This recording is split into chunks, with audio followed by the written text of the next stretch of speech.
مساءكم بكل خير وأهلا بكم أينما كنتم. الرأي الحر 18 من يناير. بدايتنا الليلة من المغرب، ولكن الحديث بالتأكيد سيقودنا إلى الجزائر أيضا. اجتماع مغربي إسرائيلي رغم كل ما فعلته طبعا دولة الاحتلال في الفترة الأخيرة، العرب مستقلين. اجتماع مغربي إسرائيلي لتوسيع التعاون العسكري، قال لك سيشمل العديد من المجالات. هذا الاجتماع عقد يومي 16 و17 من يناير، يعني البارح وأول امبارح.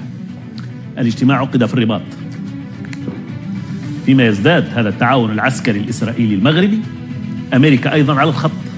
بايدن يأمر بإنشاء قاعدة عسكرية أمريكية في المغرب، والحديث بوضوح عن محاولة للتصدي للنفوذ الروسي في الدول الإفريقية وبالذات في الجزائر. إذا جبهة وكأنها جبهة مقابل جبهة، هكذا يريدها ربما الأمريكيون والروس. هل تدفع الجزائر والمغرب في النهاية ثمن هذا الصراع على النفوذ؟ المغرب إذن تعاون عسكري مع أمريكا ومع المحتل الإسرائيلي بين الحاجة الوطنية والنفوذ الأجنبي. هل هناك حاجة مغربية لكل هذا التعزيز، أكان من حيث التعاون مع تل أبيب أو مع واشنطن؟ هل هناك حاجة مغربية لذلك؟ أم البلاد الآن تفتح كما يقول البعض على مصراعيها أمام نفوذ أجنبي غير مأمول الجانب؟ أسئلة كثيرة نطرحها في ساعتنا الأولى لكل من يود أن يضيف أو يعلق.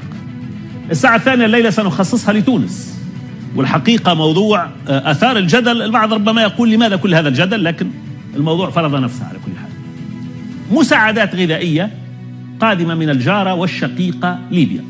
طبعا هنا أنا شخصيا وربما كل التوانسة يقدمون كل الشكر للشعب الليبي العظيم ولحكومة الدبيبة، لكن مع ذلك هذه المساعدات أثارت جدل كما قلنا واسع.